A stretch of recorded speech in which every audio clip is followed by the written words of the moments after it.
প্রিয় শিক্ষার্থী বন্ধুরা, তোমরা কেমন আছো? আশা করি ভালো আছো, ভালো থাকো। এই শুভকামনায় আজকের অনলাইন ভিডিও ক্লাস শুরু করছি। আমরা আজকে অর্থনীতি দ্বিতীয় পত্রের পঞ্চম অধ্যায়ে খাদ্য নিরাপত্তা নিশ্চিতকরণে জনসাধারণের করণীয়, অর্থাৎ খাদ্য নিরাপত্তা নিশ্চিতকরণে জনসাধারণের ভূমিকা কী, এই বিষয় নিয়ে আলোচনা করব।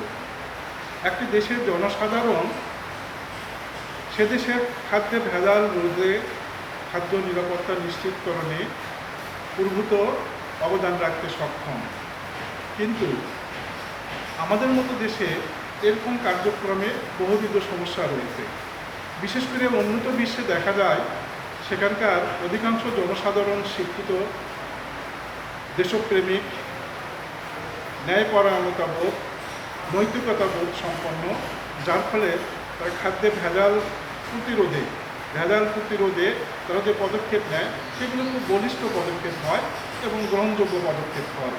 কিন্তু আমাদের মতো দেশে যেখানে অধিকাংশ জনসাধারণ অশিক্ষিত, অল্প শিক্ষিত, অদৃষ্টবাদী, ধর্মীয় গোড়ামি, কুসংস্কার এবং তাদের বিভিন্ন নেতিবাচক মনোভাবের কারণেই এই সমস্ত দেশের খাদ্যের ভেজাল প্রতিরোধ তেমন একটা সফলদায়ক অবদান রাখতে সক্ষম হয় না। আর তারা যে মতামত প্রদান করে তা সাধারণত দায়িত্ব জ্ঞানহীন হয়ে পড়ে, অসচেতনতামূলক হয়ে পড়ে, যার ফলে এক শ্রেণীর অসাধু ব্যবসায়ী অধিক মুনাফা লোভের আশায় রাতে রাতে আঙুল ফুলে কলা গাছ হয়ে যাওয়ার জন্য চেষ্টা করে, যার ফলে তারা ভেজাল মিশায়, খাদ্যে ভেজাল মিশায়, এমনকি শিশু খাদ্যও ভেজাল মিশিয়ে তারা রাতে রাতে আঙুল ফুলে কলা গাছ হয়ে যাওয়ার জন্য চেষ্টা করে। তো সাধারণত আমাদের মতো স্বল্প উন্নত, উন্নয়নশীল এবং অন্যান্য দেশে এই কার্যক্রমটি বেশি হয়ে থাকে। এজন্য এ সমস্ত দেশে যারা শিক্ষিত জনসংখ্যা রয়েছে তাদের প্রভূত দায়িত্ব রয়েছে এই ভেজাল বিরোধী কার্যক্রম পরিচালনা করার জন্য, যাতে দেশের খাদ্যের নিরাপত্তা নিশ্চিত হয়।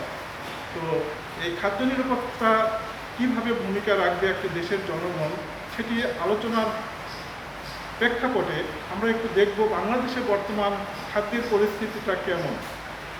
আমরা জানি বর্তমানে বাংলাদেশে প্রায় 16 কোটি লোক বসবাস করে। এ দেশের অধিকাংশ লোক অশিক্ষিত, ধর্মীয় গোড়ামি, ধর্মীয় কুসংস্কার ইত্যাদি এদের মধ্যে বিদ্যমান। তাছাড়াও আমরা যদি হোটেল, রেস্তোরাঁ এগুলোর উৎপাদ এবং পরিবেশনের কেন্দ্র যদি দেখি, তাহলে সেখানকার মোটেই সেটা স্বাস্থ্যকর পরিবেশ নয়। সম্পূর্ণ অস্বাস্থ্যকর পরিবেশে এগুলো পরিবেশন এবং তৈরি করা হয়। জনসংখ্যা দ্রুত বৃদ্ধির সাথে সাথে আমাদের নগরায়ন করতে হচ্ছে, জনসংখ্যা বৃদ্ধির সাথে সাথে আমাদের চাহিদা বৃদ্ধি পাচ্ছে, ফলে আমাদের খাদ্যের উৎপাদন খুব দ্রুততার সাথে বৃদ্ধি করতে হচ্ছে। ফলে কৃষকরা খুব অতি অল্প সময়ের মধ্যে যাতে উৎপাদন করা যায় সেদিকেই সচেষ্ট হচ্ছে। তারা খাদ্যের মান, খাদ্যের ভেজাল মুক্ত এগুলোর দিকে তেমন একটা নজর দিচ্ছে না। ফলে আমরা যে পরিস্থিতির দিকে ধাবিত হচ্ছি সেই পরিস্থিতি থেকে উত্তরণের জন্য আমাদের মতো দেশের অবশ্যই জনসংখ্যাকে নিরাপদ খাদ্য নিশ্চিতকরণে অগ্রণী ভূমিকায় অগ্রসর হতে হবে এবং ভূমিকা পালন করতে হবে। তাহলেই আমাদের মতো দেশের খাদ্যের নিরাপদ খাদ্য আমরা নিশ্চিত করতে পারব। তো এই নিরাপদ খাদ্য নিশ্চিত করতে হলে আমাদের যে পদক্ষেপগুলো গ্রহণ করতে হবে সেই পদক্ষেপের ভিতরে প্রথমেই হলো শিক্ষিত জনগোষ্ঠীর অগ্রাধিকার পদক্ষেপ। অর্থাৎ আমাদের যে জনসংখ্যা রয়েছে, এই জনসংখ্যাগুলো শিক্ষিত, তারা অগ্রাধিকারমূলক পদক্ষেপ গ্রহণ করবে, যা আমরা অন্ততপক্ষে মাসে 20 থেকে 30 জন লোককে ভেজাল খাদ্যের ক্ষতিকর দিক সম্পর্কে বোঝাবো এবং কারা কারা খাদ্যে ভেজাল মিশায় তাদের সম্পর্কে আমরা তুলে ধরব। অর্থাৎ ভেজাল খাদ্য প্রতিরোধে শিক্ষিত জনগোষ্ঠীকে প্রথমে আগে আসতে হবে। দেশের অধিকাংশ অশিক্ষিত নিরক্ষর জনগোষ্ঠীকে এর কুফল সম্পর্কে উপলব্ধি করাতে হবে এবং কারা এগুলো করছে তাদের সম্পর্কে তাদেরকে ধারণা দিতে হবে। তাহলে আমাদের খাদ্যের নিরাপত্তা কিছুটা হলেও নিশ্চিত হবে। দ্বিতীয়ত, জনসচেতনতা সৃষ্টি, অর্থাৎ আমরা নিরাপদ খাদ্য নিশ্চিত করতে চাইলে আমাদের, যেহেতু অধিকাংশ জনগণ অশিক্ষিত, স্বল্প শিক্ষিত, এই জন্য তাদেরকে সচেতন করে তুলতে হবে, অর্থাৎ জনসচেতনতা সৃষ্টি করতে হবে। আর এই জনসচেতনতা সৃষ্টির লক্ষ্যে আমরা বিভিন্ন ধরনের টেবিল বৈঠক, সেমিনার, ওয়ার্কশপ, নাটক এগুলোর ব্যবস্থা করে আমরা জনগণকে খাদ্যের ভেজাল খাদ্য সম্পর্কে যে সমস্যা, ভেজাল খাদ্যের যে ক্ষতিকর প্রভাব, এই প্রভাবগুলো তুলে ধরতে পারি এবং যারা ভেজাল মিশায়, খাদ্যে যারা ভেজাল দেয় তাদের সম্পর্কে আমরা প্রতিরোধ গড়ে তুলতে পারি। এইভাবে আমাদের কি করতে হবে, বিভিন্ন ধরনের পদক্ষেপ নিয়ে জনসচেতনামূলক কার্যক্রম পরিচালনা করতে হবে। এক্ষেত্রে বিশেষ করে স্কুল, কলেজ এবং বিশ্ববিদ্যালয়ের শিক্ষার্থীরা অগ্রণী ভূমিকা পালন করতে পারে। তৃতীয়ত, উৎপাদন ক্ষেত্রে বিশুদ্ধতা, অর্থাৎ আমরা জানি আমাদের খাদ্যের যোগান প্রধান উৎস হলো কৃষি। তো এই কৃষকের ঘর থেকে আমাদেরকে ভেজাল প্রতিরোধে কর্মসূচি গ্রহণ করতে হবে। অর্থাৎ আমাদের কৃষক খাদ্যের দ্রুত চাহিদা বৃদ্ধির সাথে সাথে অতি অল্প সময়ে খাদ্যের যোগান দেওয়ার জন্য ব্যতিব্যস্ত হয়ে পড়ে। এই জন্য তারা নানা ধরনের রাসায়নিক সার, কীটনাশক, ওষুধ এগুলো ব্যবহার করে। ফলে হয় কি, অর্গানিক পদ্ধতিতে উৎপাদিত খাদ্যের যে মান এবং স্বাদ সেটা আর এখানে বজায় থাকে না। এই জন্য কৃষকদেরকে উদ্বুদ্ধ করতে হবে অর্গানিক পদ্ধতিতে খাদ্যশস্য উৎপাদনের জন্য, অর্থাৎ জৈব সার, প্রাকৃতিক নিরোধ এগুলো পদ্ধতি অবলম্বন করে যাতে কৃষি উৎপাদন বৃদ্ধি করা যায়, অর্থাৎ কৃষকের ঘর থেকে যাতে এই আন্দোলন শুরু করা যায়, সেই জন্য প্রয়োজনীয় পদক্ষেপ নিতে হবে। এরপরে হোটেল, রেস্তোরাঁ ও ভাসমান খাদ্য বিক্রয় কেন্দ্রের নজরদারি। বিশেষ করে হোটেল, রেস্তোরাঁ এবং ভাসমান খাদ্য বিক্রয় কেন্দ্র এগুলোকে নজরদারিতে আনতে হবে। স্থানীয়ভাবে কমিটি করে তারা যে স্বাস্থ্যবিধি সম্পন্ন এগুলো ক্রয় বিক্রয় করে, হোটেল, রেস্তোরাঁ এবং ভাসমান যে বিক্রয় কেন্দ্রগুলো রয়েছে তারা যাতে স্বাস্থ্যবিধি মেনে স্বাস্থ্যসম্মতভাবে স্বাস্থ্যকর পরিবেশে এগুলো পরিবেশন করে, উৎপাদন করে, সেদিকে নজরদারি বাড়াতে হবে। যদি তারা স্থানীয় কমিটি বা স্থানীয় জনসাধারণের কাছে এগুলো করতে রাজি না হয়, অর্থাৎ স্থানীয় জনসাধারণকে যদি অমান্য করে, তখন স্থানীয় জনসাধারণ আবার এটা প্রশাসনকে জানায়ে এর পদক্ষেপ, সুস্থ সমস্যার সমাধানের পদক্ষেপ নেওয়ার জন্য অগ্রসর হতে পারে। অর্থাৎ স্থানীয় জনসাধারণ যখন ব্যর্থ হবে, তখন সরকারি প্রশাসনের মাধ্যমে হোটেল, রেস্তোরাঁ এবং ভাসমান খাদ্য বিক্রেতাদেরকে নজরদারির আওতায় আনতে হবে। এরপরে হাট বাজার তদারকি। আমাদের গ্রামেগঞ্জে ছড়িয়ে ছিটিয়ে রয়েছে অসংখ্য হাট বাজার, যেখানে দৈনিক নিত্য প্রয়োজনীয় দ্রব্য সহ অনেক রকম দ্রব্য সামগ্রী ক্রয় বিক্রয় হয় এবং এ সমস্ত বাজারে সাধারণত অসাধু ব্যবসায়ীরা ভেজাল মিশ্রিত খাদ্য উপস্থাপন করে থাকে। এখন এই জন্য গ্রামগঞ্জে হাট বাজার তদারকির ব্যবস্থা করতে হবে। বিশেষ করে মাংসের দোকান, ফলের দোকান, শিশু খাদ্যের দোকান, এরকম অনেক নিত্য প্রয়োজনীয় খাদ্যের দোকান, এরকম অনেক ব্যবসায়িকরা হাট বাজারে সমাবেত হয়।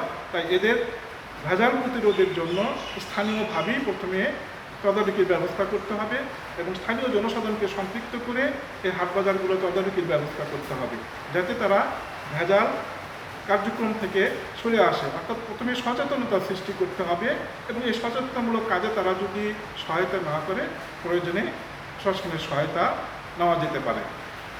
এরপরে আইন প্রণয়ন ও প্রয়োগে বাধ্য করা।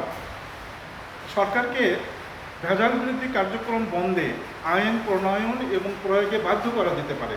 অর্থাৎ ভেজাল প্রতিরোধে তীব্র আন্দোলন গড়ে তুলতে হবে। স্থানীয় জনসাধারণ, সমগ্র জনগোষ্ঠীকে নিয়ে যখন তীব্র আন্দোলন গড়ে তুলবে, তখন সরকার আইন প্রণয়ন করতে বাধ্য হবে এবং আইন প্রয়োগ করতেও বাধ্য হবে। অর্থাৎ ভেজাল প্রতিরোধ আন্দোলন গড়ে তুলতে হবে। এই আন্দোলনের মাধ্যমে সরকারকে বাধ্য করা হবে আইন প্রণয়ন এবং আইন প্রয়োগ করতে, তাহলে নিরাপদ খাদ্য নিশ্চিত হবে। এরপরে ভেজাল বিরোধী অভিযান। স্থানীয়ভাবে জনসাধারণ ভেজাল বিরোধী অভিযান পরিচালনা করতে পারে, অথবা সরকারি প্রশাসনকে দিয়ে হঠাৎ ভেজাল বিরোধী অভিযান পরিচালনা করতে পারে। সেই ক্ষেত্রে ভেজালকারীদেরকে উচ্চ জরিমানা বা উচ্চ দণ্ডে দণ্ডিত করতে পারে বা দৃষ্টান্তমূলক দণ্ডে দণ্ডিত করতে পারে। তাহলে ভেজালকারীদের মধ্যে কিছুটা ভীতি সৃষ্টি হবে এবং ভেজাল নিয়ন্ত্রণে চলে আসবে, নিরাপদ খাদ্য নিশ্চিত হবে। অর্থাৎ ভেজাল বিরোধী কার্যক্রম পরিচালনার ক্ষেত্রেও জনগণকে সক্রিয় ভূমিকা রাখতে হবে। তারপরে গণমাধ্যমের প্রচার। অনেক সময় ভেজাল বিরোধী কার্যক্রমগুলো পরিচালিত করার জন্য, অর্থাৎ ভেজাল খাদ্যের কুফল সম্পর্কে সচেতনতা সৃষ্টির লক্ষ্যে বিভিন্ন গণমাধ্যমে প্রচারের ব্যবস্থা করার প্রয়োজন। এক্ষেত্রে স্থানীয় জনপ্রতিনিধিরা, স্থানীয় জনগণ তারা নিজেই স্বপ্রণোদিত হয়ে অর্থ সংগ্রহ করে বিভিন্ন মাধ্যম যেমন radio, television, electric media, print media এগুলোর মাধ্যমে কি করতে পারে, জনগণকে ভেজাল খাদ্যের কুফল সম্পর্কে সচেতনতা সৃষ্টিমূলক প্রচারের ব্যবস্থা করতে পারে এবং ভেজালকারীর শাস্তি সম্পর্কেও এখানে প্রচার মাধ্যমে ভেজালকারীদের মধ্যে ভীতি সঞ্চারের সৃষ্টি করতে পারে। তাহলে কি হবে, ভেজাল নিয়ন্ত্রণে চলে আসবে, খাদ্যের নিরাপদ খাদ্য নিশ্চিত হবে। এজন্য ভেজাল বিরোধী কার্যক্রম এবং ভেজালকারীদের ভীতি সৃষ্টির জন্য গণমাধ্যমে প্রচারের ব্যবস্থা নিতে হবে। এরপর ভেজাল খাদ্য বর্জন। সর্বোপরি আমরা কি করতে পারি, ভেজাল খাদ্য বর্জন করতে পারি। ভেজাল খাদ্য জনসাধারণ যদি বর্জন করে তাহলে সেই খাদ্যের চাহিদা কমে যাবে, ফলে তার বিক্রয়ের পরিমাণ কমে যাবে। তখন বিক্রেতাকারীরা আর ভেজাল দিতে সাহস করবে না। অর্থাৎ ভেজাল খাদ্য বর্জন হলে বাজারের চাহিদা কমে যাবে, তখন তাদের বিক্রয় কমে যাবে, তাদের মুনাফাটাও কমে যাবে। তাই ভেজাল খাদ্য বর্জনের মাধ্যমেও আমরা ভেজাল প্রতিরোধ গড়ে তুলতে পারি জনসাধারণকে দিয়ে। এরপরে সামাজিক আন্দোলন। সর্বোপরি যখন ভেজাল বিরোধী কার্যক্রম পরিচালিত হবে এবং সর্বশেষ সমাজের সবাইকে সম্পৃক্ত করে আমরা ভেজাল বিরোধী সামাজিক আন্দোলনও গড়ে তুলতে পারি।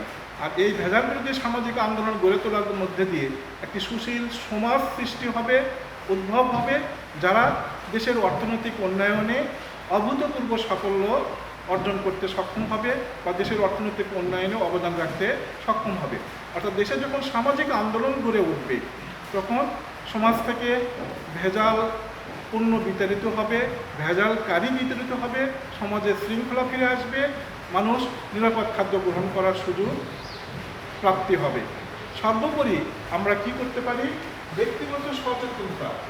আমরা যদি ব্যক্তিগত পর্যায়েও সবাই সচেতন হই যে ভেজাল দ্রব্য গ্রহণ করব না, ভেজালকারীকে সহায়তা করব না, ভেজালকারীর দ্রব্য ক্রয় করব না, এরকম যদি নৈতিক মনোমানসিকতা আমাদের উদ্বুদ্ধ হয়, আমাদের মধ্যে ব্যক্তিগতভাবে যদি সচেতনতা সৃষ্টি হয়, তাহলেও ভেজাল বিরোধী কার্যক্রম সঠিক এবং সার্থকভাবে পরিচালিত করা সম্ভব এবং নিরাপদ খাদ্যের নিশ্চয়তা বিধান করাও সম্ভব।